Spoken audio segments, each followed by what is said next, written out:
우리 인생에 가장 큰 일 두 가지가 있는데 결혼과 자녀 낳아서 키우는 일입니다. 그중에 부모와 자녀의 관계를 천륜이라 그렇게 부릅니다. 하늘이 맺어준 관계다 그런 말이죠. 그럴 수밖에 없는 것이 자기가 선택하는 게 아니거든요. 자식은 하나님이 선물로 주시는 겁니다. 그래서 자식과 부모의 관계는 자기가 고르는 게 아니라 운명적으로 결합된 그런 관계이기 때문에 그걸 천륜이라, 하늘이 맺어준 관계라 그렇게 말하는 겁니다. 그런데 이렇게 하늘이 맺어준 관계가 그냥 떨어지는 게 아니라 결혼을 통해서 부부 관계가 이루어질 때 그 사이에 자녀가 생기게 되죠. 그런데 그 결혼은 선택하는 겁니다. 그래서 그걸 일륜지 대사라 그렇게 말합니다. 인간관계에 있어서 가장 큰 일이다. 이 인간관계에 있어서 가장 큰 일인 결혼을 통해서 천륜의 관계, 자녀가 선물로 주어지는 겁니다. 뭐 요즘은 그렇지 않은 경우도 있지만 대부분의 결혼은 청년기에 이루어지게 되죠. 그래서 청년기 인생의 가장 큰 과제 중에 하나가 짝을 만나서 결혼하게 되는 그런 문제입니다. 장성한 자녀를 둔 가정을 신방해 보면 영락없이 기도 제목으로 등장하는 게 우리 아이가 다 커서 나이가 이제 넘어가고 있는데 짝을 주세요. 이렇게 그 참 이상해요. 요새는 다 자기가 알아서 이렇게 짝을 정하는 그런 그 시대 아닙니까? 옛날에는 그 부모가 뭐 얼굴도 보지 못한 짝을 결정해서 일로 가라 그러면 가게 되는데 그때보다 요새가 더 어려운 것 같아요. 자유의사로 결정해서 가는데 저희 집에도 그런 숙제거리가 있어가지고요.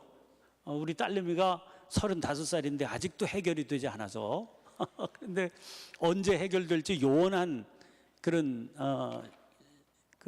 아직 뭐 분위기가 뭐 이게 입질이 있어야 걸릴까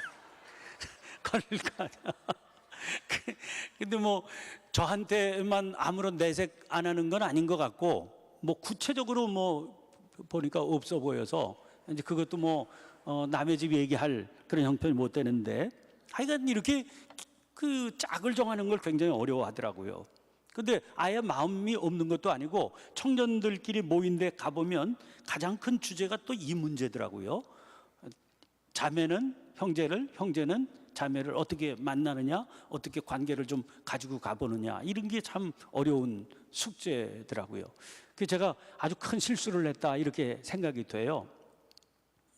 제가 독일에 살 때인데 우리 아이가 중학교, 고등학교 여길로 따지면 청소년기를 지날 때인데 이제 아이 없이 저희 내외가 이렇게 지나가고 있었어요. 근데 그 산보를 이렇게 하는데 그 강변에 독일 친구들이죠. 그 청소년으로 보이는 애들이 남자와 여자가 입을 맞추고 있더라고요.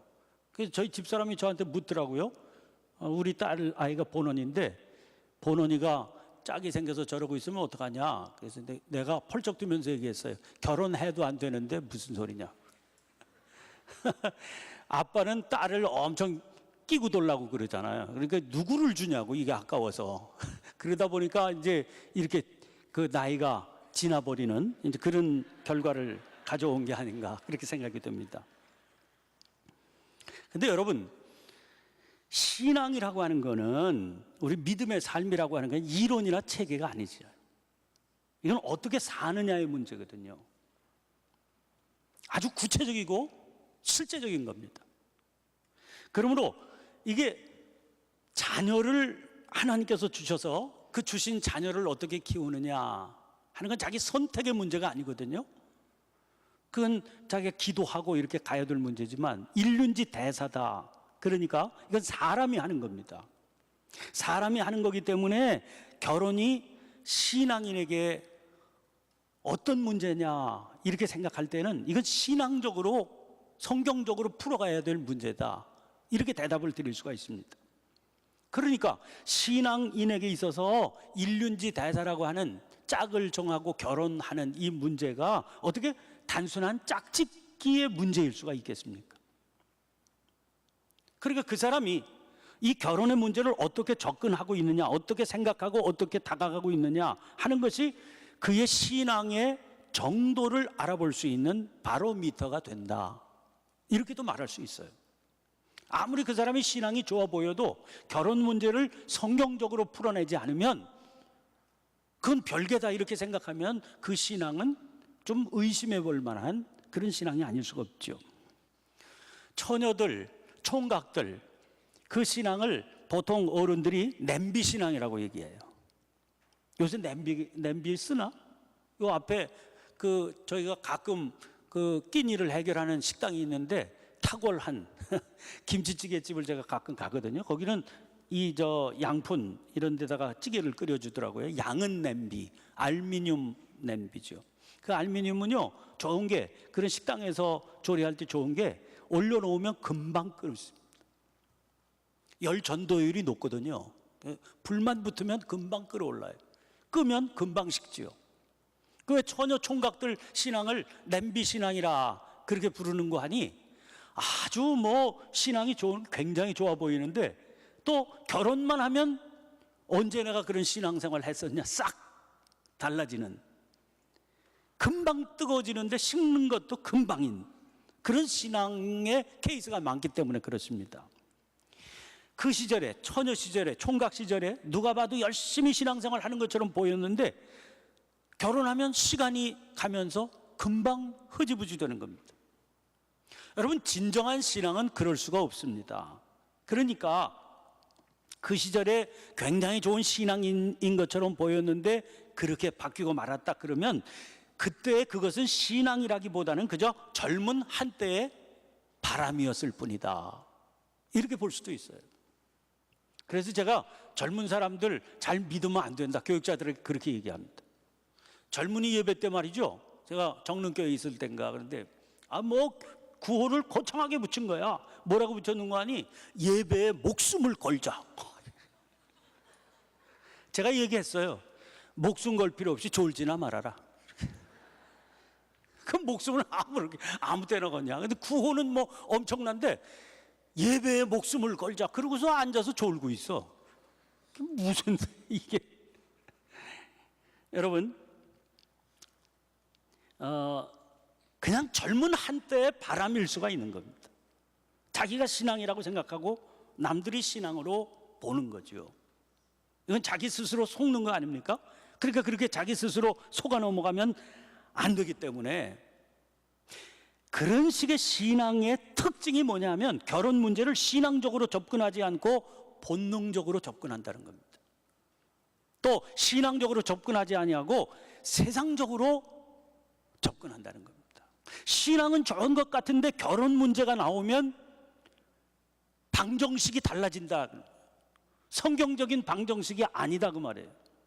그걸 어떻게 신앙이라고 말할 수가 있느냐는 거죠. 그게 바로미터가 된다는 거예요. 신앙인으로서의 청년들은 결혼 문제를 성경적으로 접근해서 배울 뿐만 아니라 훈련해야 됩니다. 그런 의미에서 오늘 우리가 함께 읽은 본문 말씀은 성경에 등장하는 결혼과 가정에 대한 최초의 본문이거든요. 주목해 볼 필요가 있죠. 여러분, 잘 들어야 됩니다. 처음에 왜 여자를 지어 놓으셨는지 그 이유에 대한 설명이 등장하는 게 오늘 본문의 첫 구절입니다. 18절에 사람이 혼자 사는 것이 좋지 아니하니 내가 그를 위하여 돕는 배필을 지으리라. 사람을 지으신 하나님께서 판단하셨다는 거예요. 사람이 혼자 사는 것이 좋지 않다. 우리가 기억하고 있죠? 1장부터 쭉 진행되는데요, 창조 이야기가 진행이 되는데 천지 만물을 지으셨을 때 하나님께서 거듭 그런 표현을 사용하세요. 보시기에 좋았더라. 보시기에 좋았더라. 그런데 사람이 혼자 사는 것이 좋지 아니하니, 이 얘기는 보시기에 좋았더라 하는 이 표현의 대척점에 이 말씀이 있다, 그런 느낌을 주고 있죠. 다 당신이 지어놓으신 것이 다 보기에 좋았다는 겁니다. 그런데 사람만 혼자 사는 게 좋지 않다, 이렇게 생각하셨다는 거예요. 그러니까 이 말은 혼자로서의 사람은 뭔가 부족함이 있다. 부족함이 있기 때문에 보시기에 아름답지 않다. 그런 의미입니다. 그래서 등장하는 단어가 돕는 배필이라고 하는 단어입니다. 배필이라고 하는 단어를 사전에서 찾아보니까 부부로서의 짝 이렇게 되어 있어요. 설명이. 그 배필이라고 하는 단어 앞에 형용사가 돕는 이라고 하는 형용사가 붙어 있습니다. 좋지 않기 때문에, 당신이 보시기에 온전하게 보이지 않기 때문에 돕는 배필을 지어주겠다, 이렇게 하나님께서 작정하셨다는 겁니다. 자, 이게 결혼의 근저에 있는 하나님의 뜻이에요.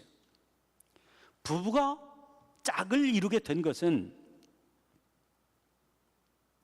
상대방의 부족한 것을 채우기 위함이라는 거예요.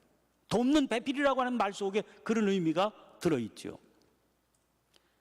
상대방의 부족한 것을 내가 가서 채워주겠다는 겁니다. 그게 돕는 배필이라는 뜻 아닙니까? 여기서 성경적인 결혼관과 세상적인 결혼관이 분기점에 서 있는 걸 알 수가 있죠. 세상적으로 보통 결혼을 왜 하느냐 제가 묻습니다. 이제 결혼 주례를 하잖아요. 결혼 주례를 하면 이제 제가 결혼 주례를 할 때 한 10여 년 전부터 작정한 게 있어가지고 교육을 먼저 시킵니다. 제가 주례를 맡으면 교육을 일부러 시켜요. 왜 그런 거 아니? 결혼하는 짝들이요, 결혼식 준비에 몰두합니다. 결혼식 준비에 몰두하는데 결혼 준비는 안 해. 식 준비에만 몰두하는 겁니다. 턱시도, 웨딩드레스, 부케, 그거요 없어도 상관없어. 사는데 전혀 지장 없습니다. 근데 결혼 준비를 안 하는 거예요. 누구도 안 시켜줘. 그래서 목사가 이제 주례를 맡으면 사명감을 가지고 결혼 준비를 시켜야 되겠다. 그래서 불러다가 결혼 준비를 시켜요. 1시간 반쯤 이렇게 교육시키고 숙제 내주고, 숙제 가지고 다시 그 다음번에 이제 만나서 또 교육시키고 훈련시키고, 그러고서 이대로 계속 훈련하면서 나가라, 이렇게 지시를 내리죠. 근데 그때 이제 물어요. 결혼하겠다고 온 쌍들에게 묻습니다. 니들 왜 결혼하냐? 그렇게 물어요. 친구끼리 친구로 살아도 되는 거 아니에요? 왜 꼭 결혼을 해야 되는 겁니까? 그 많은 사람들이 얘기를 합니다. 거의 대부분 천편일률적이에요. 뭐 허전하고 어쩌고 저쩌고 뭐 이렇게 얘기하고, 내 편이 필요하고 뭐 어쩌고. 제가 일깨워줍니다. 너는 네 울타리가 필요해서 그래? 자, 보세요. 돕는 배필 아닙니까? 내가 그의 울타리가 되어주기 위해서 가는 거예요. 결혼하는 겁니다. 내 울타리를 확보하는 일이 아닙니다, 이게. 출발점에서부터 전혀 다르잖아요. 성경에 분명히 얘기하잖아요. 돕는 배필을, 상대방에게 부족한 것을 채워주기 위해서 내가 가는 겁니다.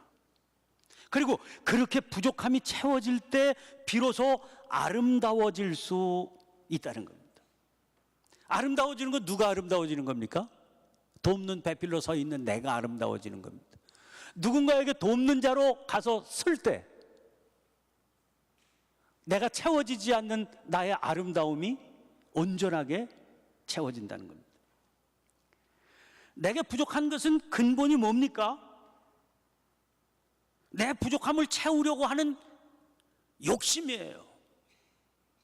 상대의 부족을 내가 채워갈 때 그 사명, 그게 나의 아름다움을 온전케 하는 요소가 된다는 겁니다. 이게 성경적인 기조의 굉장히 중요한 정신입니다. 창세기 1장에 등장하는 인간 창조의 기록과 연관을 지어볼 필요가 있습니다. 26절에, 1장 26절에 우리의 형상을 따라 우리의 모양대로 사람을 지으시겠다 그러시죠. 그렇게 해서 그들로 바다의 물고기와 하늘의 새와 가축과 온 땅에 기는 모든 것을 다스리게 하자. 이게 인간이 이 땅에서 인간으로서 살아가는 삶의 의미라는 겁니다. 그래서 이 본문 가지고 설교할 때 제가 섬김의 사명이다, 그런 말씀을 드렸던 기억이 나요.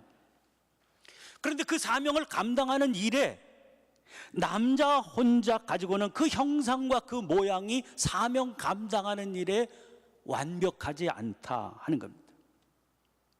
완벽하지 않다는 말은 사명을 완벽하게 수행할 수 없다, 그런 말 아닙니까? 그래서 그에게는 돕는 사람이 필요한 겁니다. 하와가 아담에게로 갈 때 돕는 배필로 간 겁니다. 자기의 필요를 채우기 위해서 아담에게 간 것이 아니라 아담의 필요를 채우기 위해서 간 겁니다.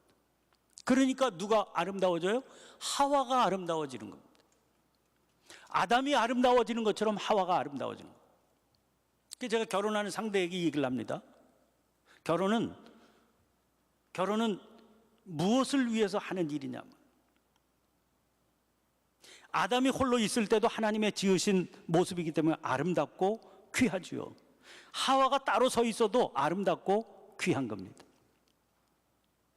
그걸 다른 말로 얘기하면, 이따가 얘기를 하겠습니다만, 짝을 만나서 가슴이 뛰잖아요. 눈에 불꽃이 뛰고 가슴이 설렙니다. 매력을 느끼게 되는 거예요. 딴 사람들은 이상해. 이게 풀어지지 않는 암호입니다. 쟤를 보고 어떻게 매력을 느끼지? 참 수수께끼예요. 이게 이해가 안 돼. 근데 얘는 가슴이 뛰는 걸 어떻게 해? 그래서 짝이 되는 거예요. 그럼 매력을 느낀다는 그 정체가 뭐냐는 거예요. 그 자매를 볼 때 내가 매력을 느꼈다, 그 형제를 볼 때 내가 매력을 느꼈다는 거예요. 그 매력의 정체가 뭡니까? 나에게 있어야 할 어떤 부분을 그를 통해서 보는 겁니다. 그게 내가 느낀 매력의 정체예요. 딴 사람은 부족한 게 그 부분이 아니기 때문에 매력을 안 느껴요. 이해가 안 돼. 제가 어떻게 매력적이냐고. 나는 매력적이라. 왜? 내 부분이기 때문에. 그러니까 결혼을 통해서 이루고자 하는 게 뭡니까? 그 사람 옆에 내가 서서 그가 가지고 있었던 매력이 활짝 꽃피우게 하겠다는 겁니다. 하나님께서 그에게 주신 아름다움이 내가 그의 곁에 서서 활짝 꽃피우게 하는 거예요. 서로에게.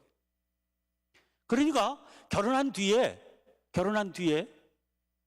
제 장가 가더니 애가 왜 저렇게 됐지?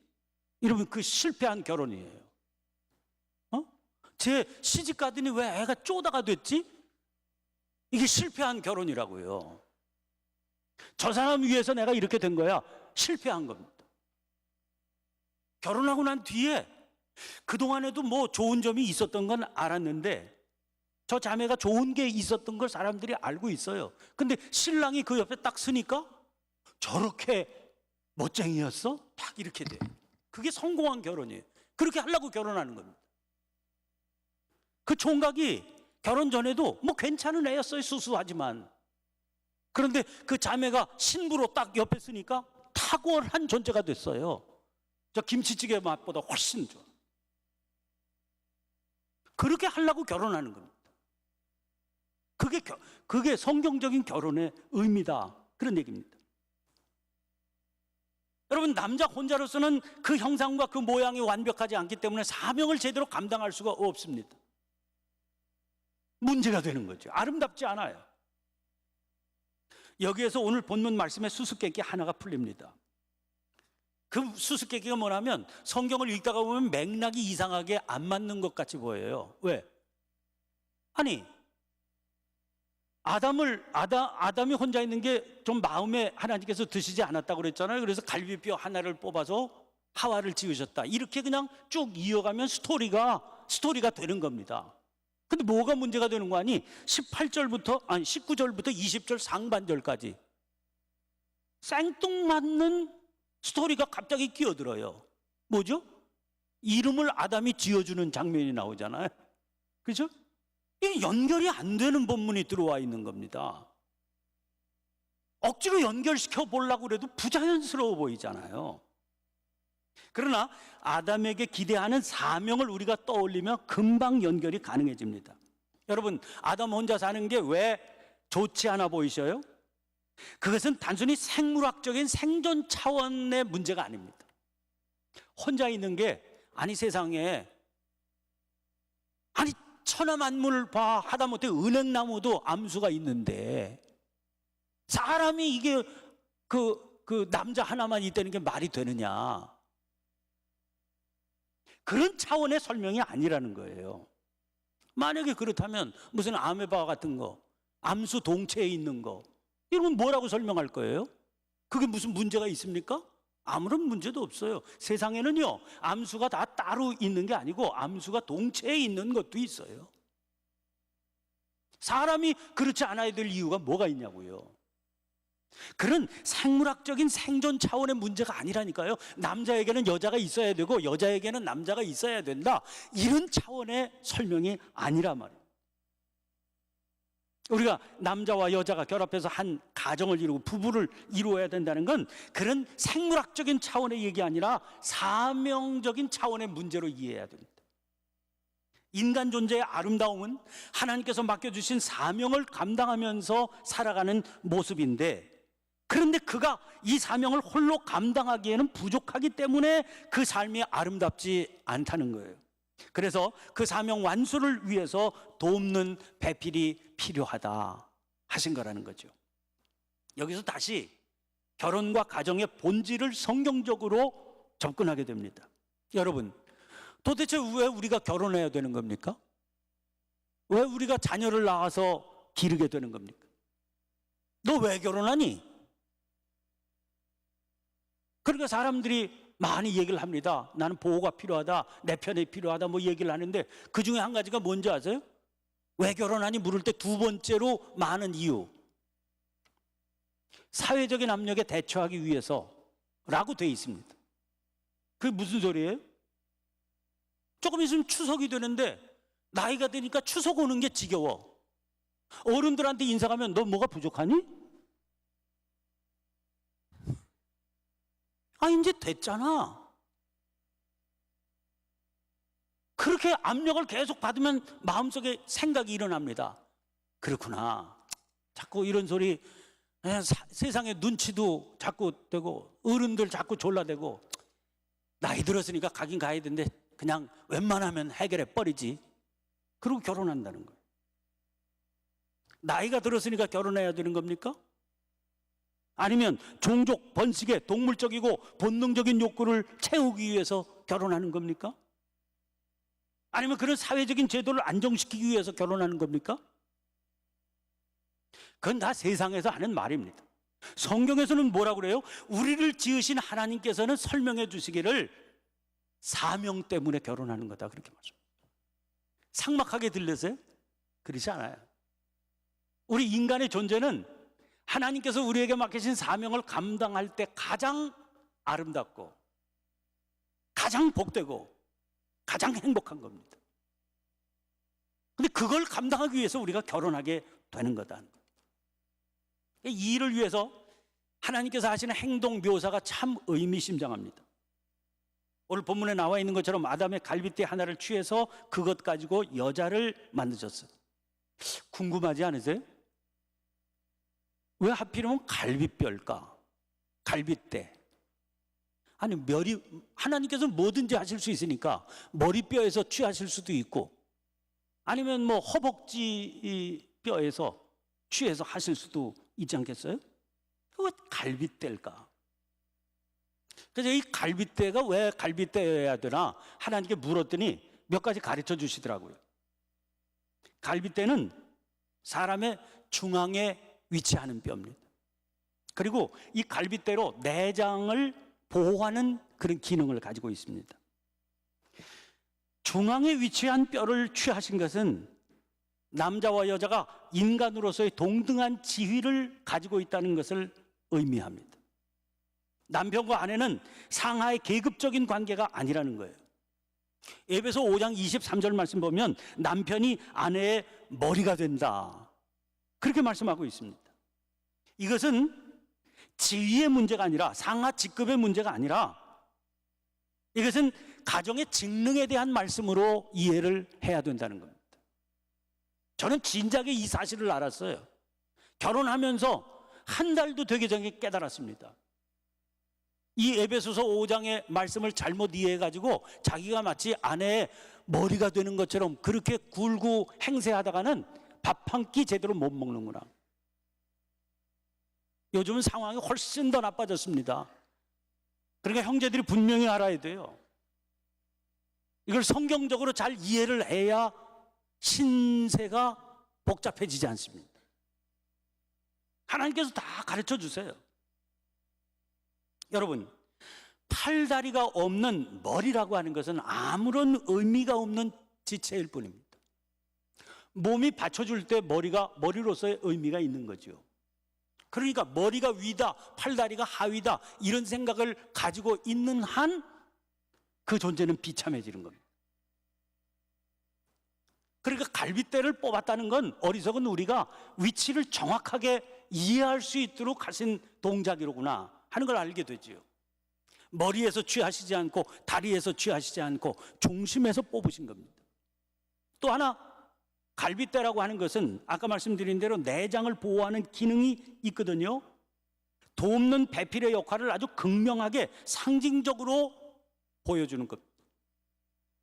결혼 상대자는 서로에게 그가 그로서 바로 서서 사명을 감당할 수 있게 해주는 역할을 합니다. 아까 설명드렸잖아요. 내가 그의 곁에 서 있어서 그가 그로 하여금 온전히 살게 되는 존재로 돕는 겁니다. 아내는 남편에게, 남편은 아내에게 그런 역할을 하게 되는 겁니다. 자기를 던져서 이 역할을 감당할 수 있어야 돕는 배필이 되는 겁니다. 교통사고 났을 때요, 갈빗대 부러지는 건 갈빗대 부러지는 것으로 아무런 의미가 없습니다. 이 갈빗대가 잘못돼서 내장 파열이 가게 될 때 생명이 위독해지는 거죠. 그렇게 되기가 쉽지 않아요. 왜? 장이 파열되지 않도록 갈빗대가 자기를 부러뜨려서라도 장을 보호해 줍니다.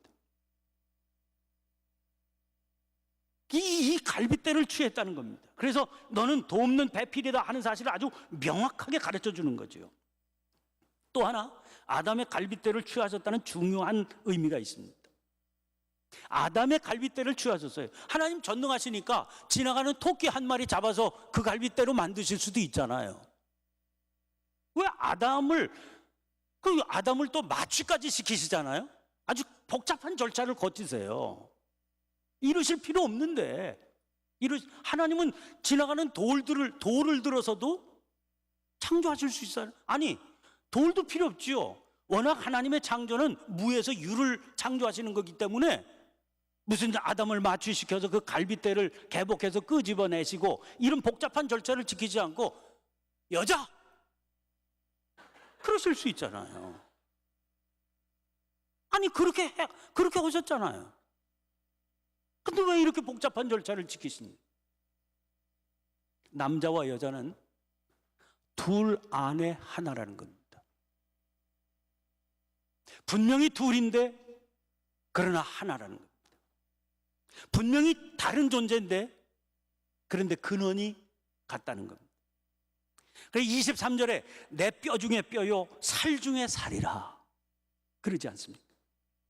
25절 보면 아담과 그의 아내 두 사람이 벌거벗었으나 부끄러워하지 아니하니라.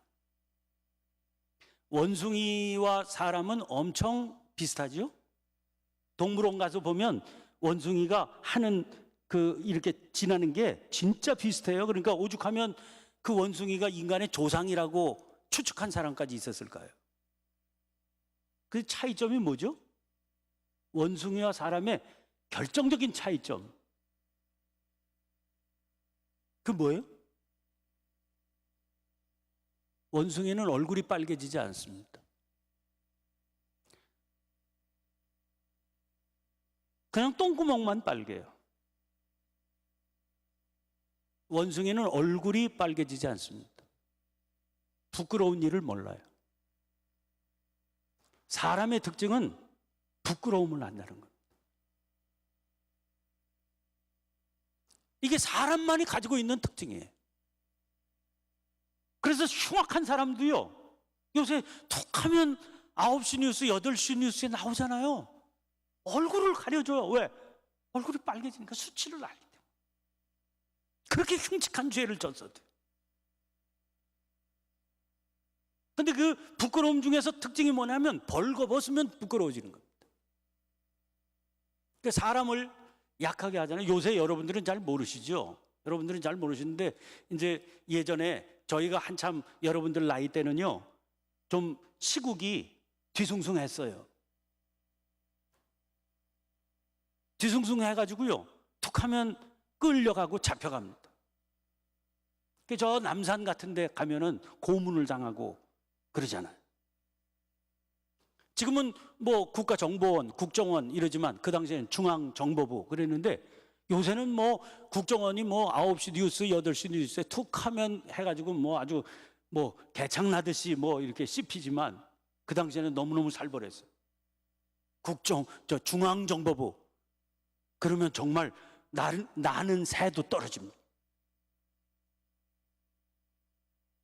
정치범으로 몰려서요, 국정원에 끌려 들어가지 않습니까? 저는 안 끌려 들어갔어요. 갔다 들어온 사람 얘기야. 제일 먼저 뭘 하는 거 아니에요? 옷을 벗깁니다. 큰 소리 뻥뻥 치는 사람도요, 뭐 어쩌고 저쩌고 뭐 그냥 큰 소리 치잖아요. 옷을 딱 벗겨놓으면 그럼 꼼짝도 못하게 돼요. 이게 인간입니다.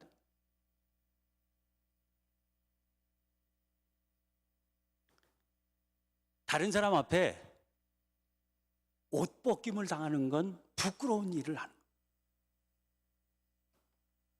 그런데 오직 한 관계, 아담과 그의 아내 두 사람이 벌거벗었으나 부끄러워하지 아니하니라.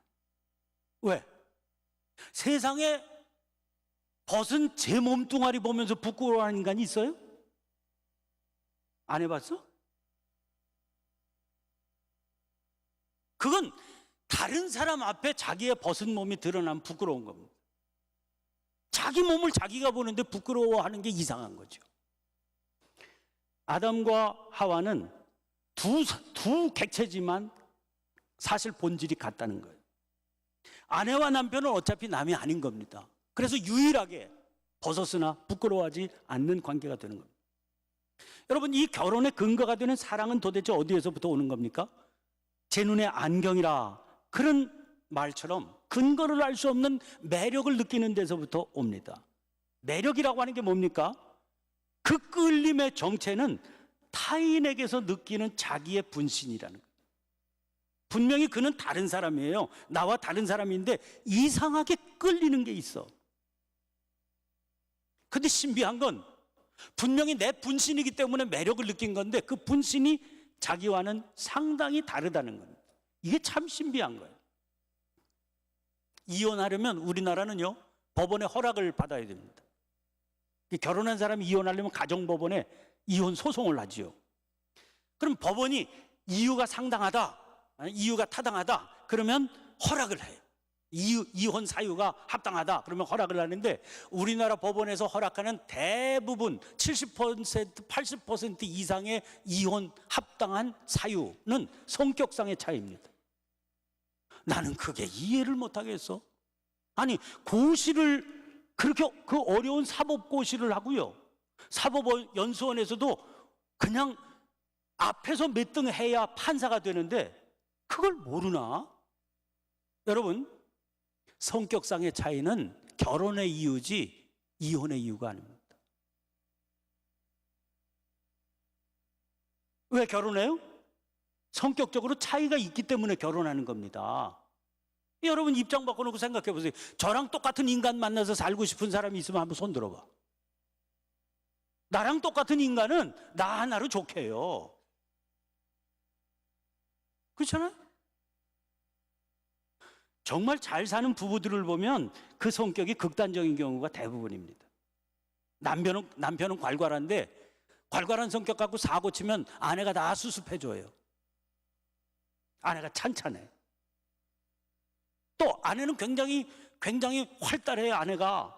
그래서 신용카드 박박 긁고 다니면 남편이 쫙 계산해 끝내줍니다. 성격이 극단적인 경우가 잘 살아요. 둘 다 방방 뛰어보세요. 그 집안 콩가루 되지. 두 사람 다 축축 늘어져 보세요. 그 집안 분위기가 어떻게 되겠나. 잘 좋아 있게 되는 거예요.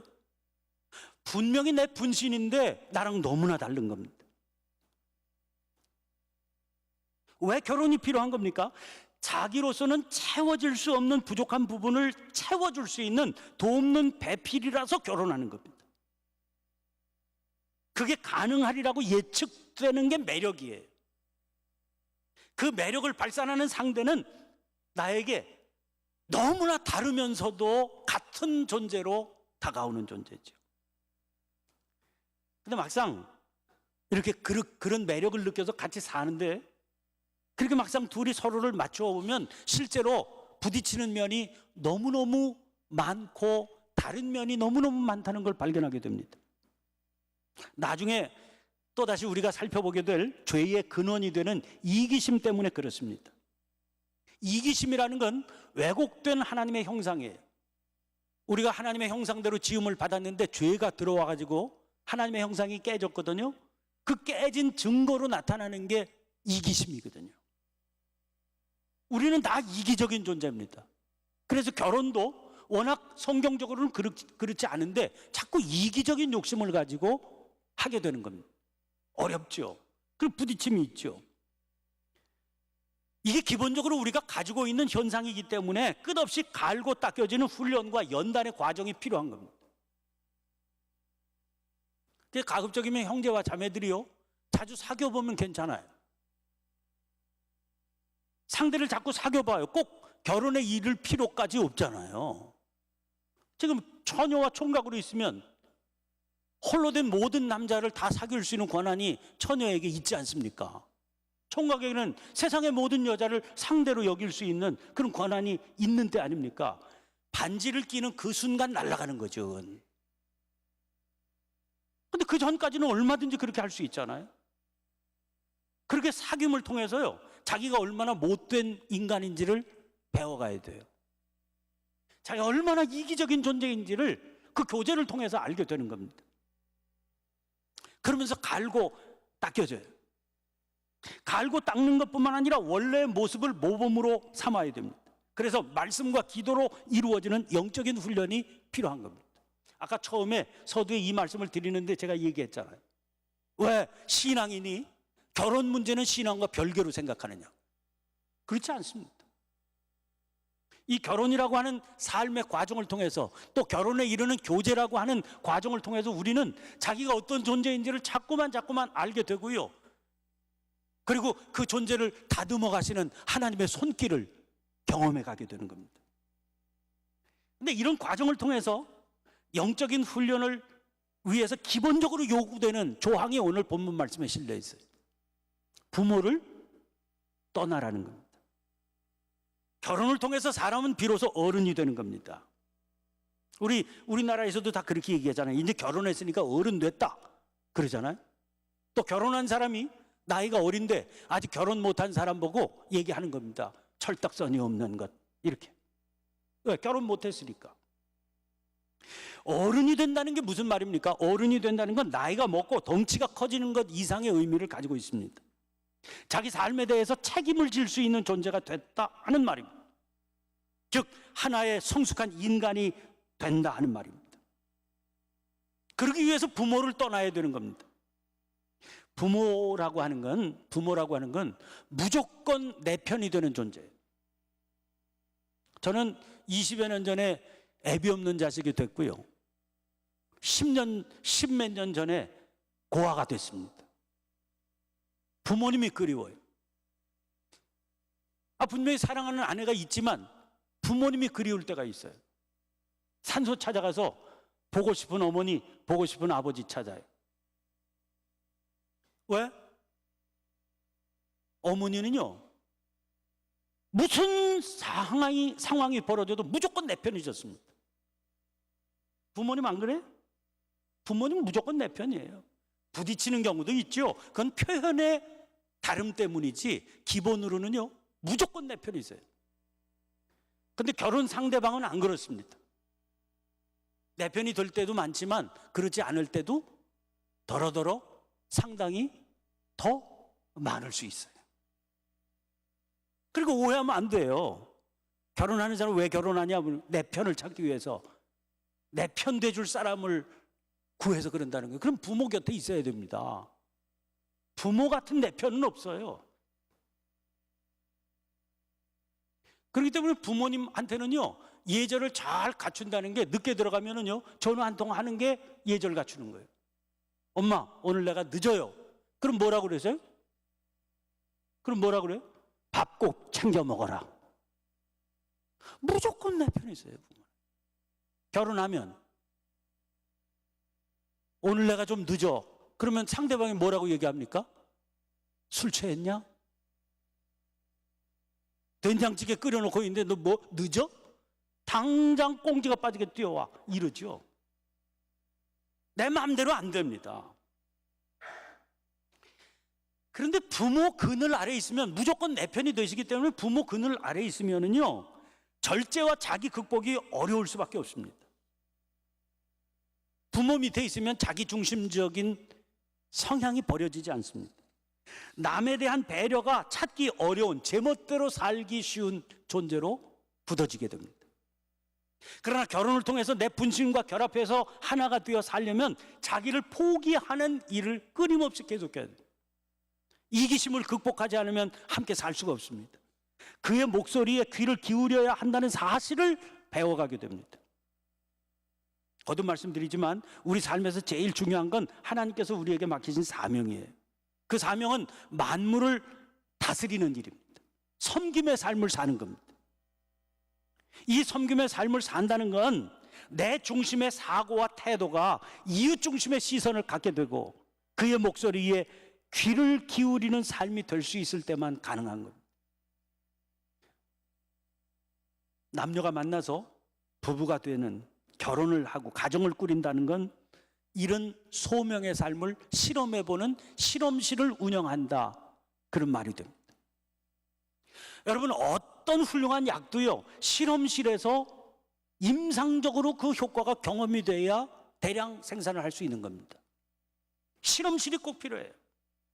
그래서 가정을 통해서, 부부관계를 통해서 이 실험에 성공해야만 광범위한 적용이 가능한 겁니다. 자기 아내와 자기 남편과 더불어 이런 삶을 살지 못하면서 세계 평화를 위해서 산다 그러면 다 사람들이 얘기해요. 너나 잘하세요. 이렇게 마음껏 사랑하며 살아야 됩니다. 우리는 얼마든지 그럴 수 있습니다. 그래서 청년들이 자매를 또 형제를 얼마든지 사랑할 수 있습니다. 그게 무슨 성경적으로 죄입니까? 그렇지 않지요. 그러나 그 사랑 밑바탕에 반드시 성경적인 사랑이 깃들어 있나를 살펴야 됩니다. 그게 신앙인의 삶의 태도고 신앙인의 접근하는 태도다. 오늘 창세기 2장에 등장하는 본문 말씀 통해서 하나님께서 남자와 여자를 왜 지으시고 만나게 하시고 가정을 이루게 하셨는지, 그 부모를 떠나야만 된다고 하셨는지 다시 한번 깊은 묵상이 여러분들에게 있게 되시길 바랍니다. 그리고 여러분들의 선택이 정말 하나님께서 붙들어 주시고 축복하시는 그런 선택이 되어서 여러분들이 이루는, 앞으로 이루게 될, 혹은 지금 이루어간 그런 가정을 통해서 세상이 하나님의 영광을 보게 되는 그런 아름다운 사명자의 삶을 살게 되시기를 주의 이름으로 축원합니다. 기도하겠습니다.